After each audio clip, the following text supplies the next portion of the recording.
In the wild thoughts go, we laugh, we cry, yeah, we let it roll. Healing through a joke and a story for the soul.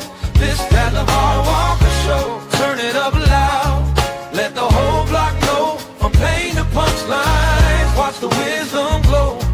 Yeah, this that LeVar Walker show. Oh yeah, you turn scars into skits, old wounds into bits. Every calling, every friend feels like Sunday once again.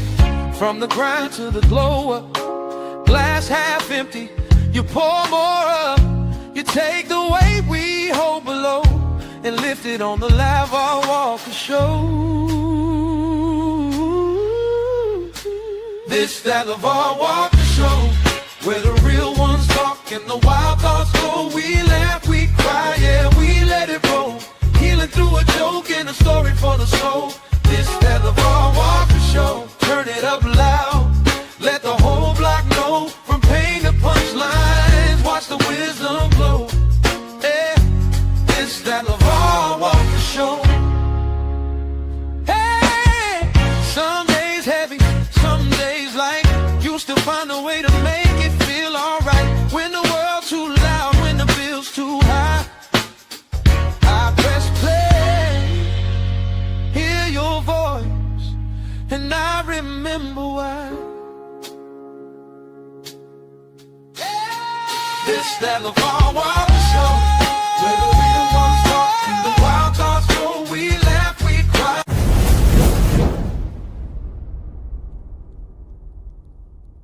And this is about the third time today. Welcome back to the greatest show on the face of the earth. We are back in the building, LeVar Walker Show podcast. Y'all know what it is, man. And, you know, all this month, pretty much all this year, one of the biggest things that everybody talked about was the roast of Kevin Hart, the big roast of Kevin Hart. Y'all saw a couple of comedians go there and do what they had to do. Then they had the big controversy of the George Floyd jokes and other jokes about Charlie Kirk and all these people. And one of my good friends was on there, and he was roasting. He got down, one of my good friends, even though we fall out every 2 years. But he got down, and I have him here today. So, ladies and gentlemen, and he really did good. This motherfucker, first, before I bring him on, let me say this. And he be thinking I'm bullshitting. He has gotten phenomenally better in comedy. This nigga's really cooking. And sometimes it pisses me off because I like to talk shit to him. But without further ado, ladies and gentlemen, give it up to the hilarious Mr. Naim. Give it up to the Naim Lynn. Nah. What's Hold good? up now. It's two screens. How do I get rid of one of them? What do you mean it's two screens? Like it's a screen on the left, and then it's the screen that, like I made a mistake, and when your long ass theme song was playing, I clicked both of the buttons. So do you not see me? Yeah, but I see you twice. I don't want to see you this many. I can see myself in three places, and I see you twice. I don't want to see you this many times. That's on your side. All I see is me and you on this screen. I don't know what's going on with your phone, brother. Let me see. I don't know. Hide vertical. Oh, there we go. Hide the vertical. Okay. First of all, thank you for joining me. I had texted you earlier about it. You were slow about responding. It was really pissing me off. I was like, say, you know what? Fuck this dude. But then as soon as I say fuck him, he texts me, what time you want to do it? So here he is, guys. Naim Lynn, what's happening? He was just at Helium in Atlanta, had a really good show. I slid down and popped up on him and checked him out. It was good turnout. So how you feeling, man? You out here in these streets? If y'all know him too, y'all seen him with Kevin Hart and all that shit, but now he carving his own lane. He really out here doing his thing. So how you feeling, man? All right, first and foremost, stop lying and saying that I'm getting better. I've always been hot. You just weren't watching. Whenever you actually sit down and watch my set without distraction, you be like, man, I hate to admit it, that was a pretty good damn set. You say it every time. No. I've always been cooking, nigga. No. Earlier when we started, because first of all, when I was touring with y'all, I would sit and watch some of that shit, and it wasn't hitting. You've gotten better. That's bullshit. Bro, I'm telling you how this is. Look, everything is subjective, but this is from me. Like I'm seeing, like you are strong. I sat and watched. You've gotten better. But I mean, You the have goal gotten better, bro. the Like goal is to always get better. You don't want to be stagnant. You don't want to get worse. But I've always been cooking. There's never been a show that you on me that I did not do well. So I it don't know what wasn't the that fuck you you did talking not. about. It's not that you did not do well. You just maybe didn't enjoy it that much. The crowd enjoyed it. If y'all and look, we got history. Me and Naim got history because I was hosting when they first started on the Plastic Cup Boys tour before they fired me. I was out there with them, and of course, I was cooking. I was getting down, and they would come out and do what they do. Him and Spank, and we didn't have a lot of history, man. But it's Why good. did you get fired? Are you trying to imply that you got fired because you was doing too well? No, no, no, no, no, no. No, No. it was miscommunication after the whole Mike Epps thing and shit. I didn't, what I mean, I felt niggas was pointing the finger at me for the shit. It was a lot of back and forth. I was like, cool. You know what I mean? So I put it to you like this. It was all together. Like we all left on It good was terms. bad career management. You It wasn't, decided to it was just shit, man. I was going through it. That shit fucked with me mentally, bro. I'm like, this is some bullshit. you decided to not come to do a show at Caroline's in New York. Also missed, I believe you missed the opportunity to be on the Breakfast Club and everything. Cause you was like, nah, it don't really make no sense. Like, all right. Look, I ain't gonna lie. I did not. I was very, very emotional at that time, and I didn't want to go on there and be in that hot seat in the middle of that fire. It Mhm. just wouldn't have been good. I'm glad I did not do that. I'm really glad I didn't do it. Now, Okay. afterwards, me and Mike cool. Y'all could see me and Mike and Uncle Drew, the new season of Comic View, yada yada. But it was something where I had to heal. I had to be focused or whatever and do what I did. I have no regrets in Okay. regard to any of that. But All I'm right. here. This is about you. How are you feeling? I feel good, man. I've been headlining since like I want to say probably about 2004, 2005. Mhm. And I started co-headlining with Spank doing the Plastic Cup Boy shows. Maybe I think we first started that probably like in 2012 or something like that, 2013, somewhere around there, because it seemed to be advantageous for us to go out together since people were recognizing us from Kevin's tour and as the Plastic Cup Boys. And it was doing well at first. We had some markets we would go sell out, we were doing pretty well, but once we got to a point to where the tickets weren't selling that much, they paper in the room. It's like I can do this shit by myself. You Mhm. know what I mean? And then it also allows me to just stretch out and do more time and build my setup because potentially I like to put out another special. And every special that I put out, and I put out plenty, they've all been 30, 35 minutes. So I'm ready to put out about a 50-minute joint. Okay. Okay. And when do Mhm. you plan on putting this out? Whenever the opportunity creates, whenever it comes about, because I could spend the money and shoot it, but then Mhm. if there's no return on the investment, then it's not worth it. So whether it be Hulu or Netflix or somebody decides they want to give it to me, then I'll be ready. I had talked to Ali about this. I believe right now in 2026 that uh, stand-up comedy definitely lives on YouTube.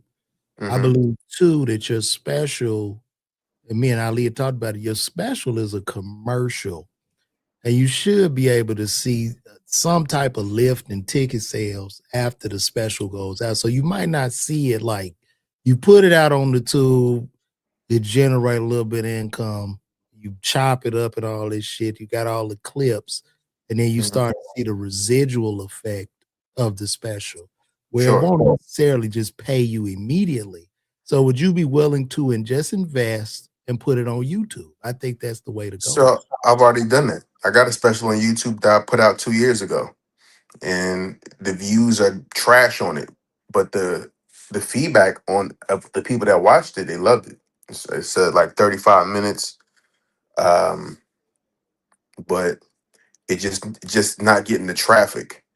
So I'm okay with it being out there. Like I feel like this. You know, I'm a comedian that's always going to write. I'm always trying to have new material, and I want people to be able to go back and look at my catalog at some point whenever it is that I finally get over that hump, and then they'll be able to do a deep dive on YouTube and just see unlimited content on me. Not unlimited, but they'll be on there for a minute. There's a lot of people out here that are great, but they've been doing the same set for 20, 30 years, and people go see them and they're like, oh, this guy's great. Let me go look him up. And then they go on YouTube and they see the same shit for the last 20 years. And that won't happen with me. That's what you tried to accuse me of. We was in the green room, but I I haven't don't even. seen you perform, bro. So I don't. I'll be just fucking with you. I don't know You what just you're. pulling my okay. I was just making sure because no, I do a lot of I do a lot of cliff jumping. So like I like to really when I'm up there, I like being in the moment. Mhm, Sometimes it bombs, but I really like to create in the moment. And one of my best sets that I really enjoy, had the most fun with, was the one when I did Keep Your Distance with Kev on stage. When I had the blue jogger suit on, because that's where I pretty much freestyled most of that, and it was just hitting. We were mhm. catching lightning in a bottle. So, but yeah, I love the cliff jump, talk about topics, what's going on in my life and what's happening at the time. And I've learned throughout the years just what I've learned in the past 5 or 6 years doing stand-up that I think has made me better is that silence is the most powerful weapon in stand-up comedy.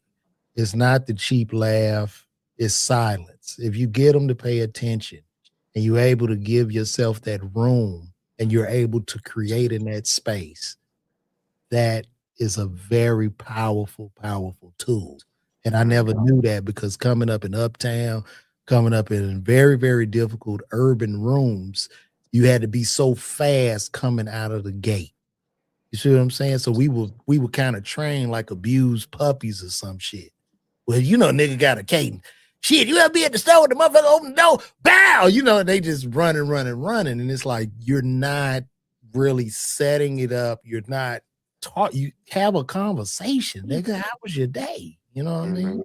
Mhm, mhm. That's what it is, Well, everybody would love to be able to do what Ali is doing. He's like a modern day Bill Cosby.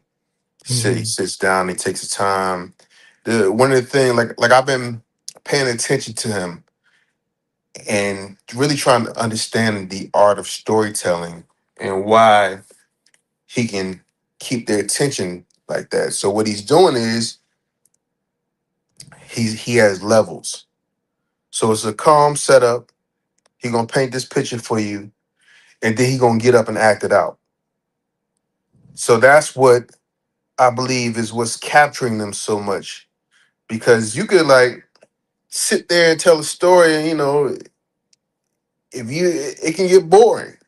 But he sits down, then he gets up, and then he acts out every story, and that's where the energy comes from. It's like, all right, I see what he's doing. I see what he's doing. He's committing. Even with he got this shit that he posted a couple times from his latest special talking about a hammer, and the nigga gets up and does the hammer dance. He talking about his uncle, his one part of the MC Hammer song that he used to always say. Oh shit. Oh, there you go. Can you see me? Yeah, yeah, yeah. But I wasn't even, I mean, in that in getting comfortable in silence, I wasn't even necessarily referring to Ali of the storytelling. Yeah, I just think it's just about having that space and a certain cadence to where they really are eating out of your hand. Like that's because I was very, very fast. I used to be fast and animated and physical Mhm. and shit. I'm still kind of, I do voices and shit like that, but just being comfortable in the moment. I think that shows confidence on stage. And I think people are like, man, who is this person? You know what I mean? And they into you even more. But no, he doing his thing though. I like it. You know what I mean? I think your cadence is really, really good. Like you take your time, you know, certain facial expressions you Mhm. real calm. You in it. You in the pocket, man. So that shit is good, man. The way I'm ending my set now with the bit about not meeting your heroes I love that is shit. uh is it's kind of uncomfortable for me Mm, to set up to tell you want the payoff to be worth it at mhm, the end. So that's really me challenging myself. But I'm always I'm always trying to challenge myself and evolve and become a better comedian. You know what I mean? It's the simple nuances. It's trying to smile more on stage. I remember I saw uh Kathy Sledge. You know who Kathy Sledge is? I'm not familiar with Kathy Sledge. Kathy Sledge is the lead singer of Sister Sledge. We Are Family. Okay. Okay. And I used to date her daughter a while back, right? And we saw her mom perform one time, and she only got two, three songs, hits anyway. Mhm. And she got up there and she was performing like that shit was number one on the pop chart right now. You would never think that she done sang this song a gazillion times, and she was up there singing that shit, smiling and just happy. And I was like, see, that's the show business shit that they teach you back in the day. Mhm. They trained people. You didn't just get up there and just sing like these motherfuckers today. They had people come in and train your ass. Smile, smile. Even like in the Jackson movie where Joe was telling Michael, smile, Maka, look at me. Like that was real shit. Yeah. Yeah. So it made me and it depends. I don't do it all the time, but when I'm conscious of it, then it's like, oh yeah, let me smile. Let me look like I'm having a good time. Because when you look like you're having a good time as the artist, it makes the people that are watching you enjoy it even more. That's how I feel. Like, wow, they having a good time now. I'm having a good time. And you know what? Now that you pointed that out, I did notice you smiling more on stage. See, that's another thing. You never smile, nigga. You didn't smile back in the day we was on that tour. That nigga I be up mean, here straight face to the motherfucker like nothing. Like, you know what I mean? So I'm telling you, man, it's gotten a lot better for me. You know what I mean? It's just this shit is mhm. really good, bro. But Cause that I'm was also the deadpan shit was also part of my shit though, part of my stage presence. You know what I mean? Like this nigga saying some wild shit but dead serious. That was also part of it. So it's like really just going in and out of it. Like what punchlines I want to deliver seriously, which ones I want to deliver with a little laugh and a smile, whatever. So it's more to it than meets the eye. People don't understand the shit that comes with being a performer. how do you feel about the game of stand-up comedy in 2026? Like what do you think about the game now? Is it about talent? Do people care about talent? How do you feel the game is?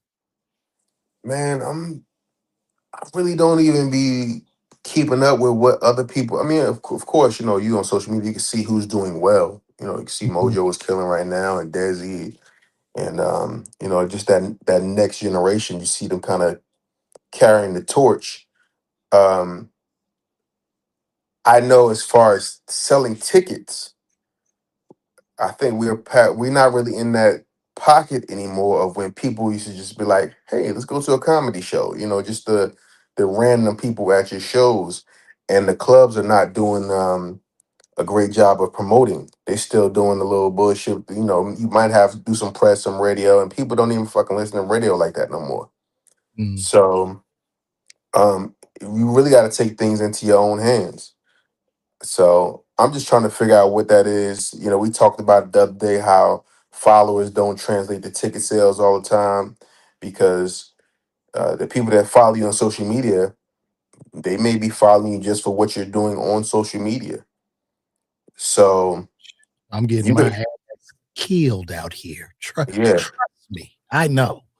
Shit. These yeah. But motherfuckers. what, who you are, this the call me stuff, all the stuff you post is funny, but that has nothing to do with what you do on stage. You know, Bro, but I got, you know what I mean? I do post stand-up, but most of my stand-up is on YouTube. I got hours and hours of stand-up that they enjoy, man. I just, you know what I mean? I'm just trudging along. if you Hopefully, got hours and hours of stand up, which you're exaggerating, but no, dead ass. you don't I am, have hours and hours. What's out? How much is hours and hours? nigga. I could you want me to pull it up right now? How much is hours and hours? How Nigga, many I hours is hours got and hours? over 90 hours of stand-up on YouTube. This nigga think I'm telling you, bro. I'm You not, and got I 90, just don't even 90 know. hours, Do you want to see?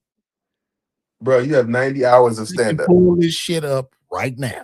so you could have 90 comedy specials right now Would you like for me to pull it up? of all different material. If some is some Now repeated, get the fuck out. because I do, nigga. I'll be You on haven't been on stage for 90 hours in your career, right? stage, So you nigga. got 90. Bro, listen, I can show you. Like, we can go on my YouTube page right All now right, bro. I believe you. If you got that much time, why are you not posting that shit on your Instagram? because the YouTube fuck with me with the algorithm. If you see here, like this one, I just posted this not long ago. I'm gonna show you. Um, If you have content like that, Look at that. This one is like at 70,000 views in 2 weeks, live from Chicago. mhm, LeVar Walker talks about everything, everybody, 1.8 million. The fake doctors, the tearing society part, I did 49,000 views in a month. Why sleep feels better than going out in your 40s, 54,000 views. Why Courtyard Marriott feels like 1983, that's 5,000. This is you. Well, of course, the Kevin Hart, when you shitted on me in the competition. I shit on you. Now, you talk shit. I don't like him, but no, I know I'm just bullshit. And then the Joe Jackson wasn't the villain, 41,000. Okay, Uh, how long are these clips? Nigga, these bitches like an hour, bro. Everything an hour on here. You Cause got an nigga, hour. You got an hour talking about Joe Jackson. not just Joe Jackson. That's just the title. Hmm. You know what I mean? I just put my shit out. I don't give a fuck. Some of the shit ain't even funny. I'm just putting out. So You know what I why don't mean? you chop these clips up, chop them into some clips, and put them on Instagram? Because that's how people are really starting to develop that fan base, like the Josh Jackson, Josh Johnson. Well, I've put some clips out, and I need to do more. But what happens is the algorithm becomes so used to you doing one thing. So, like for instance, if I go talk some shit or do a green screen, I'm typically gonna go viral. That shit is gonna push on Instagram. Now, when I post this stand-up on YouTube, they recommend my stand-up. So that's why I'm doing 70,000 and all these views I'm not saying over. don't put it on YouTube. I'm saying put it on everything. You Now talking about you I'm gonna getting your ass kicked with the tickets? Put the shit on Instagram. I'm gonna try. I got some on there, man. They just don't do shit. Them bitches don't move, bro. We are like, see, that's the thing with this shit right now to me. It's like we are literally in this day and time, as comedians, as artists, whatever you do, we are all like victims to the fucking algorithm.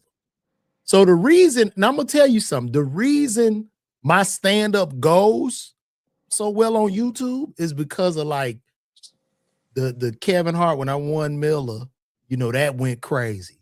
So YouTube say, oh, Yeah, we know where to send his stand up kind of. Whereas Instagram, the talking heads go crazy, so they know where to send the talking heads. You see what I'm saying? It's weird. We like all fucking slaves to this algorithm and Mm. figuring it out.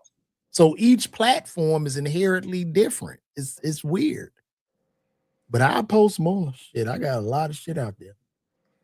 Man, you got to. You got to post the shit, man. I Oh, mean, take it. I think in stand-up comedy right now, and I see you got people winning. I think I play the content game, of course. I feel as if a lot of us are at a casino right now, and each piece of content is a chip that we putting in a slot machine. And some niggas hit the jackpot. You know what I mean? Like, cause it'll just go. You just go. The algorithm has accepted you. Like it is shit piece of content that I put out that was shit to me that did 40 million views with me talking about a fucking wig. You know what I mean? Like, so it's just it's a different game. It's just a totally different game. But that's what it is, man. You did very well on the George Floyd roast. Y'all shout out to that. On the Y'all George Floyd roast. I'm sorry, the Kevin Hart roast. I'm sorry, the Kevin Hart roast. You did the thing. I saw you put it down on there, man. Tell us how you feel about that. Man, I think one of the best feelings about it was the love from the comics. Actually, the most love that I got was from like the comics. Like, nah, your shit was the best. You are top three. So to get the respect from your peers was dope. Because the rest of the world, most people don't know me. I was the wild card, the unfamiliar face on the dais. So it took them a minute to even like who's this dude, and in the moment I was, all my shit was landing, but it wasn't hitting as hard as I wanted it to. But because of the love I got, I was like, oh, this shit must have translated really well on TV. But there in person, it was just like, solid set. I didn't get to stand in though. I didn't have the moment, the Nikki Glazier moment. uh Cheryl Underwood did, and I was happy for her as if it was me. So, but I it I, I hasn't think translated. I think you was in like a really sweet spot in regards to Order. well, not only order, but in regards to comedy, because comedy is the element of surprise. And Hmm. I believe like, people didn't really know you per se, low expectation, right? And Hmm. you exceeded that. Like, what the fuck? You know what I mean? So, people had no expectation. So Right. you exceed that and shit, it was cooking. You know what I mean? So I think it was really, really good. You But kicked that. comics had expectations though. That's why I say I appreciate the love from the comics. True. No, you got down. You got down, man. That shit was good, man. And then I know people was going in. I've been getting into so many arguments because if we're gonna do a roast is a roast, right? People say all kind of shit in a roast. A lot of people's in their feelings and shit. I can't believe, Kevin. I guess they wanted Kevin to attack Tony Hinchcliffe in the moment. They wanted a Will Smith moment or some shit. But I'm like, bro, it's a roast. It was set up as a roast. It's on the fucking Netflix as roast. They met in a place to roast, to get inside of an oven. You know what I mean? And people felt some kind of way and shit. I even said it on Steven Jackson page. I said you could turn.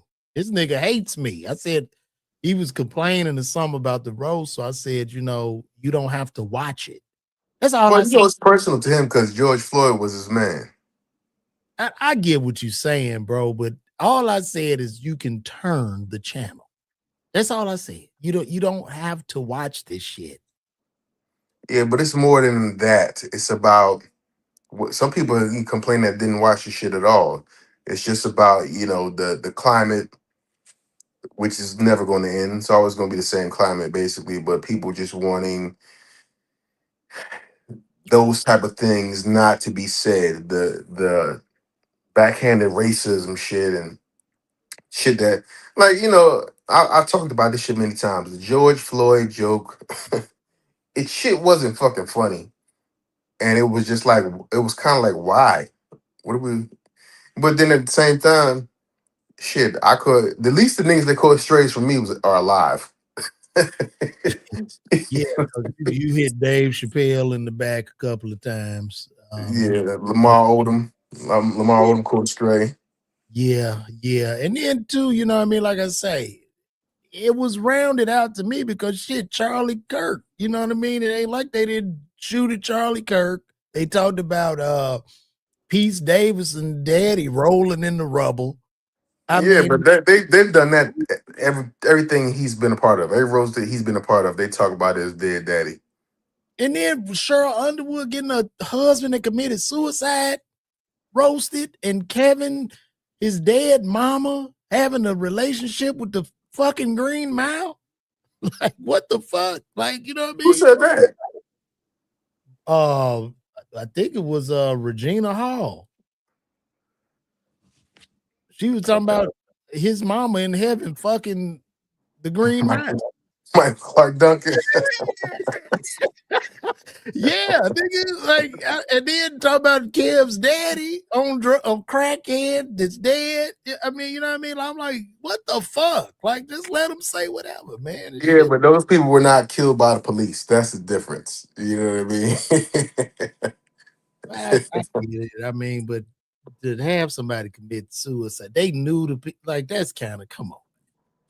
No, the shit about Cheryl's husband was wild, but she was privy to it. She knew that I think she didn't know exactly what they were going to say, but she knew that they were going to talk about that. And they also wrote some jokes about her being raped, which is totally not cool. But she got they didn't they decided to not do those jokes, thankfully. But she got the last laugh. So Mhm. if they weren't going in on her like that, the payoff from her at the end wouldn't have landed as hard because she went off script, which wasn't really off script. It's like, all right, if they say this, I know how I'm gonna open this bitch up. So yeah, off script wasn't on the teleprompter, but that shit set her up to blow that bitch out the water. Mhm. No, no, it was. I enjoyed it, man. And they didn't even talk about Cat. Did Cat and Kevin really make up? Or is that just performative? I don't know, bro. I know that Cat wants to work with Cat, Okay, that's so dope. having him on there made sense. Uh, what they've been talking about since then, I have no idea. Okay, okay. And I heard you talking about on another podcast the writers in the room. So all the writers were white writers. Is that correct? Yeah, the whoever produced it, and I guess this is Netflix produces it and it's their project, but then they hire people, right? So whoever this team of writers was all white. Now there were black writers involved, but those were people that were brought in by the talent. But as far as the people that put this shit together, it was a room, and Jeff Ross was part of that writing. He was in there with them. I also heard that. So I had a joke about Cheryl that they made me take out because it was like, oh, Jeff is doing something now, and I'm like, what you mean? Like my shit is y'all have had my set, y'all know. Apparently Jeff's been doing this thing all week, whatever. Jeff did this. No, he did the bullshit with the Eddie Murphy, the fake Eddie Murphy outfit from Delirious, and he comes out and he goes like, "Yeah, Eddie Murphy couldn't make it, but Donkey from Shrek is here talking about Cheryl Underwood." And I had a joke like that, and one of the writers confirmed that he took that from me. But my shit was like, what I say? I said something like I'm proud of the state of the state of comedy and black folks and all this shit. There was a time only one black person could be in a big movie at a time, and then Eddie Murphy did the voice for Shrek, and Cheryl did the body, Mm. and and I was working on it. It was doing great, but then yeah, they snatched that from me. So I'm like, all right, whatever. You know, when I looked at this roast with Kev and I looked at the roast of Richard Pryor, the difference that I saw is like Richard looked like he really had all his friends there. Like Richard had Witherspoon, he had Paul Mooney, he had LaWanda. LaWanda Pay. Like he Mhm. really had his friends at that motherfucker. I think I don't know how they got away from that. Just the comic and their real. Mhm. You want the viewership. You want the people that have been proven to be good roasters in the past, and then you have a few of the friends on too, and then you have the random people, the Draymond Greens and Tiana Taylors, like these people. I mean, I mean, Tiana's his friend, Regina's his friend, I'm his friend, The Rock is his friend, Chelsea's his friend. So he did have a lot of his friends on there. Big J, and then he had the people that are like known for roasting, the Jeff Ross, who's Kev's friend as well, and Tony Hinchcliffe, and who Did else? you talk? You roasted Big J too, didn't you? Did you Um, did you say Big J hates this motherfucker? Like you said no, something. I said that on the podcast. On the show, no, I didn't really say anything about him. But on this podcast, I said that Big J hates Kev, and I said that I said he's always hated him. But that's how we talk. Comedians talk and shit. Like he hates that nigga. But I don't know how Big J feels about Kev. I just know that back in the day, he used to talk massive shit about him. And then, And yeah, I saw one podcast he was talking about him. He said, I guess this is about the time he blew up. And he was somewhere going to do a show in a car, and he was talking to the cab driver about I guess maybe about knowing Kev or some shit. And he was on his way to a show, and he told the mhm. cab, "Yeah, man, I can get you tickets." He was like, "Oh, for real?" It's like, "Yeah, man, me and my wife would love to come." He's like, all right, cool, man. And I'll put him at will call for you. And then he said somehow it was for him, and the cab was like, "Oh, it's for you? Oh no, I'm good." You're like, I thought they was for Kevin, and then he was talking about like he had visited Kevin at the hotel or some shit, and Kevin brought him up. He's like, "Yeah, man, you still keep your PS5 on the road with you?" And then Kevin was like, "Oh no, no, no, I buy new ones every city." He was like, he was like, you don't do that? Like he was like, it was just awkward and shit. It was hilarious Which is not true, by the way, but that's funny as hell. Nigga buy a new PS. He's never done no shit like that. though. But It was funny. The story was funny though, man. yeah, Like, Big J's fans attacked me. Uh, First of all, that was me. I get to talking, and I just be talking, right? But I always tell the truth.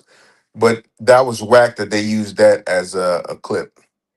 That's how I felt. Like if you watch the whole interview, you kind of see the context and everything. But to make that a clip, I didn't like that. And I could have told him to take it down, but it's like, fuck it. I mean, I'm not lying, but I thought that was kind of whack yeah, because they told me like, yo, we are a podcast that we promote positivity. We're not trying to cause any controversy.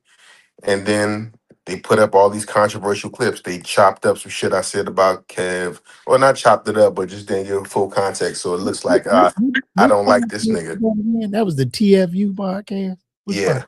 Yeah. TFU. Yeah, I Okay. feel. Mm. Wow. So, I always talk about, whenever I talk about Kev, it's always like with with big respect. I always show love. I always say that I don't have any sense of entitlement, and I'm happy for the things that he has done for me. But then I'll say, because they say, well, how come he don't put you in any movies or whatever? I'm like, I don't know. I said, you can't win. If he does, then people will say you ain't shit without this nigga. If he don't, then people say, damn, that's fucked up. He don't put you in shit. But I was like, he's done all of these things, but he just, putting you in films is just not what he does. And they'll just show that part, and it's looking like, I'm an ungrateful motherfucker. So I don't like that. That's why I'm doing my own podcast now, and it's not going to be any clickbait like that. And then go and It's, tell them the name of the podcast. it's called DMC, Deep Meaningful Conversations with Naim. Dope, dope, and that's kind of going off of Naim's knowledge from From maybe radio. from Yes, and no, because on Naeem's Knowledge, I give advice.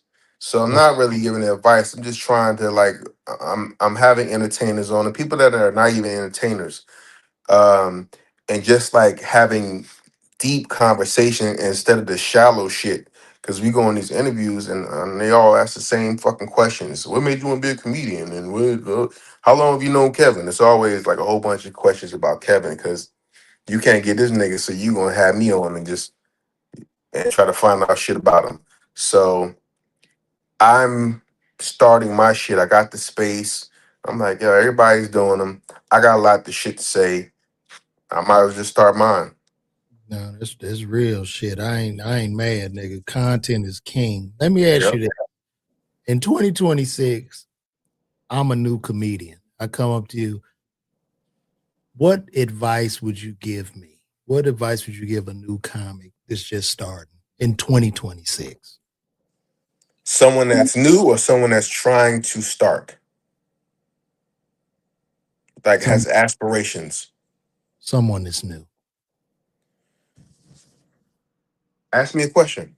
You be the new comic. You ask me a question. Yo, man, it's like I've been doing this for 2 years now. What should I do? I'm getting on stage every night. I'm doing videos and stuff. What should I do? What you know what I mean? Should I do a festival? Should I do what should I do in 2026? So, like you just said, content is king. So any comic, see, we from the old school, so it's a tug of war with us Mhm. where you're used to just working on being a good comic. You develop a fan base, you go to the show, you perform, and that's it. It's hard for some of us, including me, to adapt to this newer age of what it takes to become popular as a comic. So if somebody's new, I'm going to tell them to fully embrace that shit. This is the way you see it. You got to put out content. You got to do this over and over again. This is what helps you develop a fan base. Now, the important thing is that you also put that same amount of energy and time into your craft so that when these people come to see you, they are satisfied. That's why Mojo is killing right now because he was already a comic. He already was doing well, funny guy. And he developed the fan base with his sketches. And then they go see him and like, oh, this dude is actually funny too. So from a stand-up side of things, I'm always telling people the same shit. Be first of all, use your real name. Motherfuckers come out with these crazy ass names. I met a couple people this weekend had these crazy. I'm like, what is it? Where you get that from? I'm Okay. Dumbledore. Yeah, Lunch. like you're not a rapper. Like, and I know back in the '90s with Def Jam, people had these funny little names, and it made people want to follow that. But I think I even told Mojo, I said, "Yo, bro, your name." I thought his name was Dion, but it's Dion. It just spelled Dyon. I'm like, bro, use your real name. But he kind of thought about it, but I think he'd already starting to like really bubble, and it just didn't make sense for him at that point. But yeah, I always tell people like, yo, use your real name, and be as personal as possible. Anybody can do observational comedy. Current events are great if you're a person that wants to continue, like, you always got some new shit to talk about. But as far as just stand up, you got to talk about what's going on in your life, your family, let people know who you are. So one thing about you, I always like how you talked about your work shit, but you didn't let people into your personal life outside of the job. So are you at No, that point yet? I'm doing. Oh, absolutely, bro. I tell you, my pops just had a mild stroke not too No, I long didn't know that. ago. I didn't know that. You all right? I mean, oh yeah, yeah, he good, man. My mom rehabbed him, so I kind of let people in on that. And then my family dynamic, my wife, my kid. But then sometimes the wife and kid shit, everybody, the wife and the kid you know what I mean? I try to do a different. But that ain't your wife and kid. You Right. all heard all the shit I said about my daughter. Ain't nobody saying that shit. I'm talking about shit that happened with my daughter. Real shit. And you know what? That's good because that I'll be more specific in it because yeah, your life is that's how can't nobody really steal from you because it's a tailor-made suit at that point. Yeah, you leaving too much material on the table, man. That's what I always tell people. You got all this shit going on. When I was working with Sid for those 6 months, I was like, yo, why you don't talk about your family? It's like, I really ain't trying to do that. I'm Yeah, like, all right. yeah, that's real shit. That's real shit. No, that's good advice, man. I think I think now, everything you said about the new comic and giving them that advice is very, very valid. It's almost to the point your open mic nigga is this phone and putting as much shit out as you possibly can. Not Hmm. even going to the bar and grill. Be a bar and grill warrior. Like that shit's so over with and shit. It's just not moving the needle for a lot of people.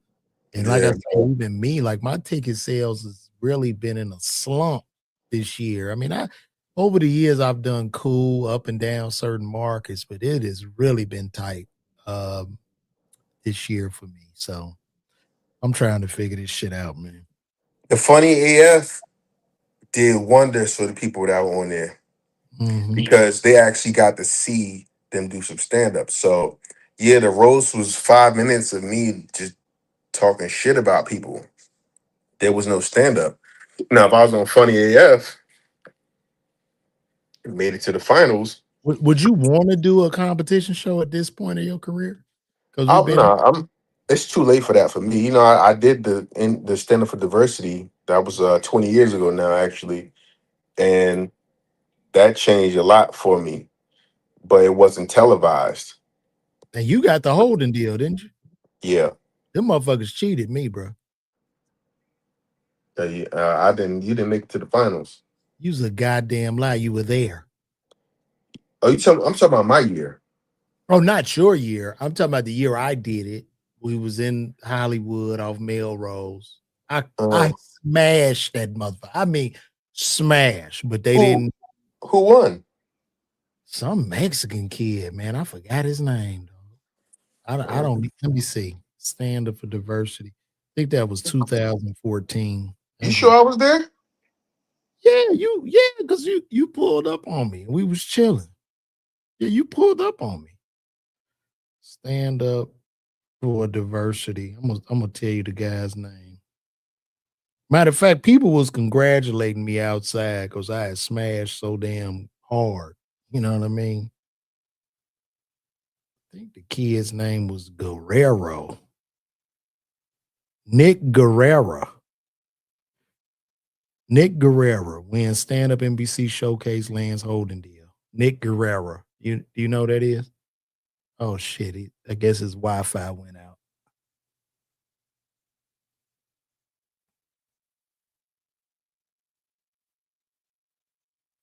Yo,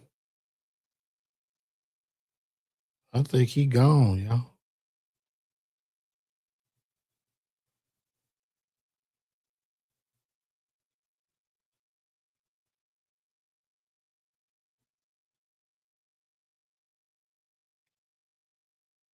I don't know if he can come back.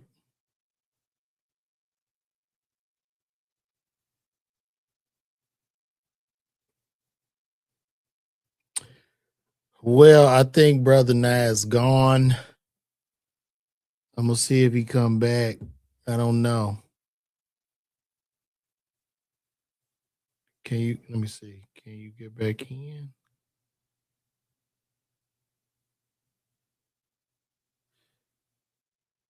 You need another link? Let me see if I can send him another link.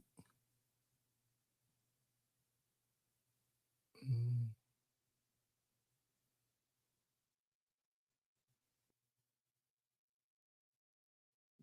hold on.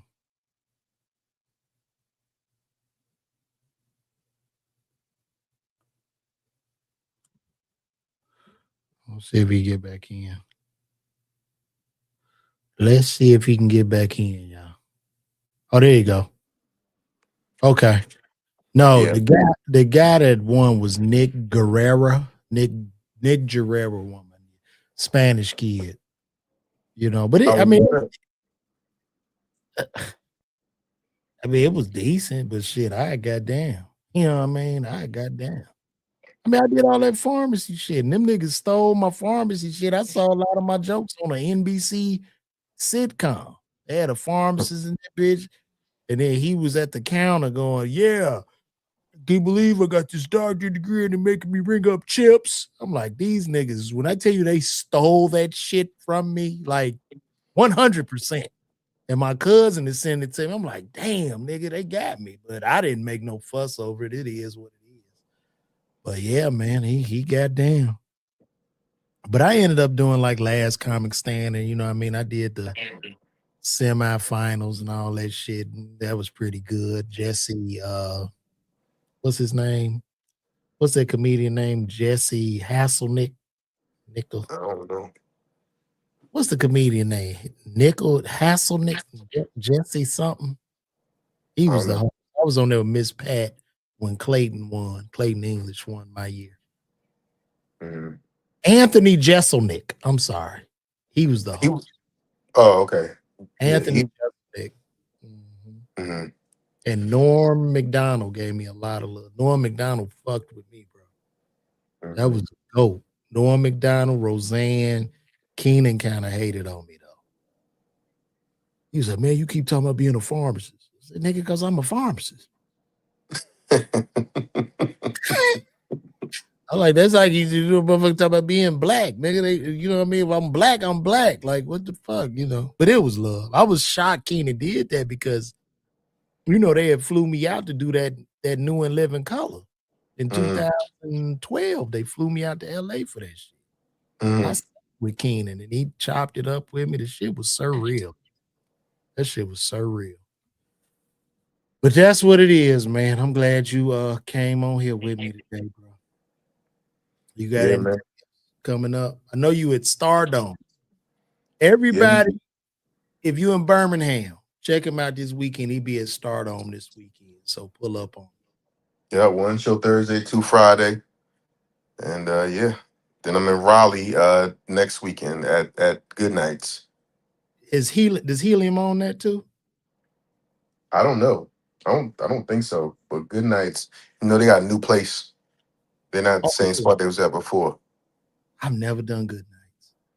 Oh, Good Night used to be cracking. I actually like Good Nights better than the Improv in Raleigh. The Improv in Raleigh is huge. That shit got about damn 400 seats. And Good Nights was like a nice, intimate crowd, probably like 200 or something. Dope Okay. room. So I don't, this is my first time at the new one. So I don't know what it looks like, but yeah, Good Nights is the shit. Okay, cool. So you gonna be there, you gonna be out south for about what, 3, 4, about a month, huh? I'm going to New York on Saturday. I got a show in Jersey on Tuesday. I'm gonna go back home for 2 days and then Raleigh, and then I'll be done until September. I got Houston. Okay. You wasn't interested in the Jay-Z concert, I guess. Nah, I'm not a huge Jay Z fan like that. Yeah. What about Kanye? You fuck with Ye? Fuck Kanye. You don't fuck with Kanye? Not the new Kanye, not who he is now. I used to be a huge Kanye fan, but that nigga done crashed out too many times for me. All the MAGA shit and the stuff he said, like not fuck him, Because I understand that he has some mental issues and shit like that. But yeah, you only get a few chances for me. But I mean, I respect him as an artist for sure. His newer stuff, I don't like. I'm a big Ty Dolla Sign fan, right? Mhm. And I feel like Kanye messed up Ty Dolla Sign. Really? Why is that? You know, there's a point in a musician's career where you could tell they having fun. They being innovative. They a little different, like 50 Cent. When 50 Cent came out, he was laughing on songs and shit. He was killing everybody. And then, I mean, it's probably any industry, even as a comedian. Once you become in demand and you feel like you got to top that last shit you did, then that's when you start to lose your shit. And Kanye started working with Ty Dolla Sign. They even did a album. They did two albums together, and it's not the vibe that Ty Dolla Sign was on already. So it's like, yo, this dude's coming in and kind of changing your sound, and I ain't really fucking with it. Like I still like Ty, but the shit that he had, the best album he had to me is Beach House 3, and that was before he started work with Kanye. That's so funny you say that as an artist when you try to top like previous success. I think that's what happened with Michael Jackson after Thriller, man. That motherfucker was trying to beat Thriller, bro. He was trying to beat Thriller, nigga. Like he couldn't do it. He was his only competition. That's a wild place to be in, bro. Did you Yeah, go see Michael? You saw the movie? I'm sure you did. yeah, I saw it. That shit was incredible.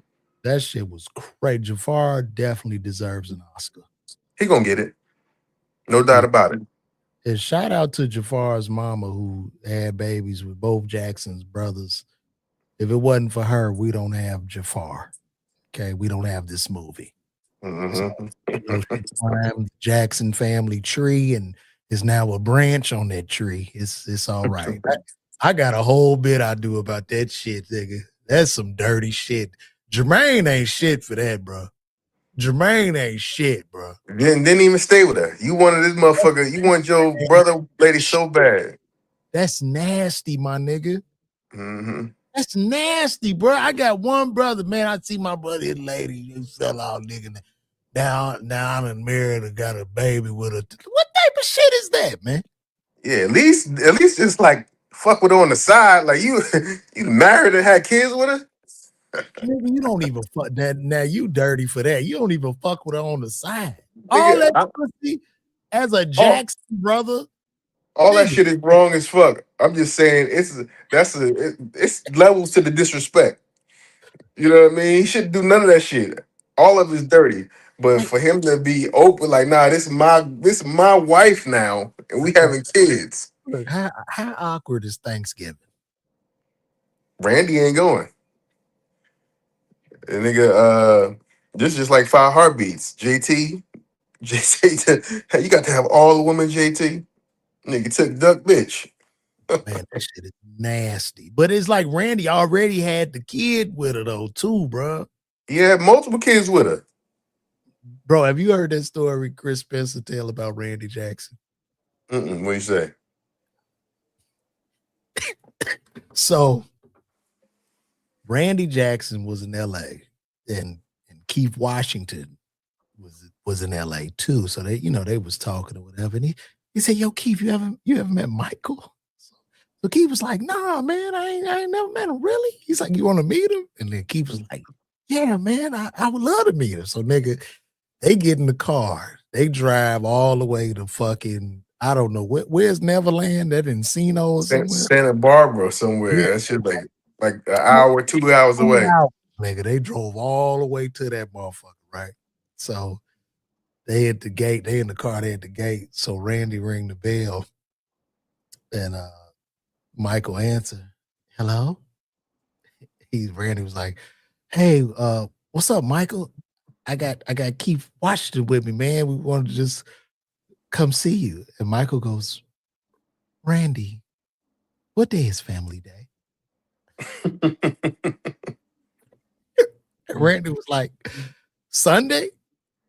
And Michael goes, "What's the day, Randy?" Wednesday. See you Sunday, Randy. They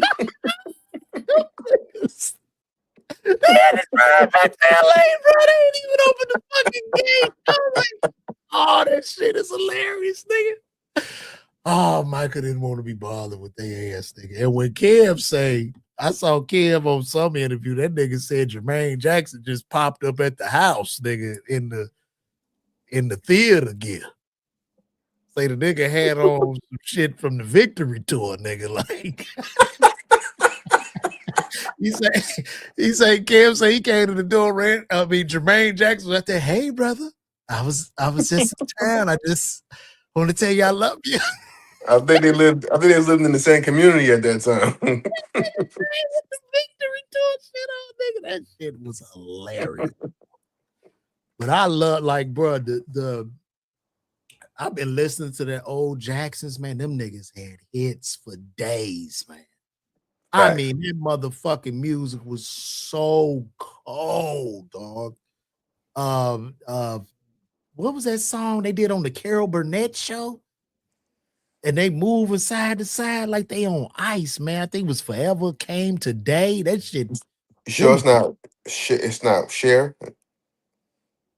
They had one cold when they did on Cher, but then they had another one on the Carol Burnett show. And I think it was Forever Came Today or some shit. I mean, they would fuck this. I know they nigga, I'm about to play that bitch now. I could just cut that out. They'll give me a little, they're not gonna strike me, but I mean, this shit was insane. I'm gonna show it to you. I mean, they were incredible, dog. Yeah, I'm gonna play this shit. I don't give a fuck. Y'all niggas. Let me see. How'd you get your podcast sign made? That shit is dope. I send you the information. This Asian company. I got it out of China. I'll send you the information on it. Hold on, let me show you this shit. This shit's so motherfucking thick. Let me see. Look at it.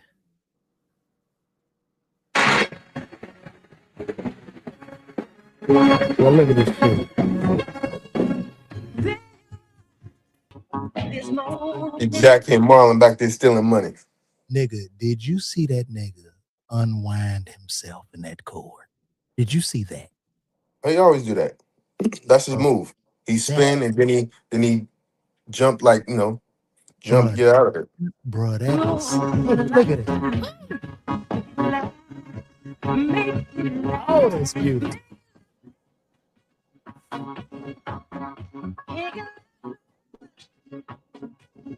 Oh.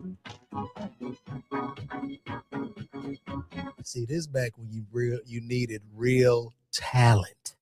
You don't need talent anymore. You know what the equivalent of this is for kids now? Watching, streamers. You see all this shit, this choreography, they're on point, they're in harmony, they're in sync. That takes an incredible amount of talent, breath work, harmony, rehearsal. Hours and hours of rehearsal. And now we just you just get on here and talk shit.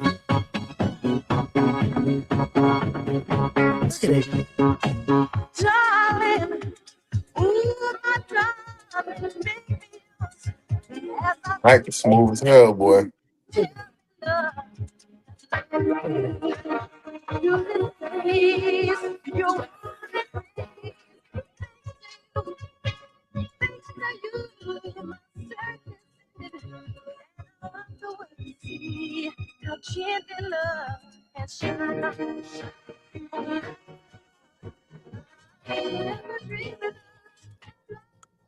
I gotta sign out in a second, bro. Gotta go get ready to go to dinner.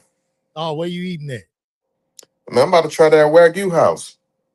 Wagyu house? What the fuck? I don't even know where that's at. I ain't heard of it. I think it's in Buckhead. Oh, okay. Well, cool, brother. Well, listen, man, number love, bro. Proud of you, man. You out here, man. You know what I mean? You working your ass off. Even though, people talk shit about you you and Kev's friendship, but you really putting that work in. That is honorable and respectful. And like I say again, you've gotten so much better. And please, everybody, go see my brother. That nigga killing. You cooking, man. I ain't gonna lie. So it's an honor and a pleasure, man. Thank you for tuning in, guys. This has been another episode of the LeVar Walker Show podcast, man. And y'all tune in to Naim's show, DCM. What is it again? DMC. DMC, Deep Meaningful Conversations, as well as the Three Dads podcast. Yep. Y'all You can tune in. my IG page. I didn't put out my first video yet, but I already have my first episode. I got Afion Crockett, so I'm gonna post it in the next week. Is DMC_pod is the handle on IG. Cool, brother. Well, salute, man. Have fun at Wagyu. I hit you up. Holler at me when you're done, whatever, man. I'm All right, out, bro. y'all. Good night. God bless everybody. We gone.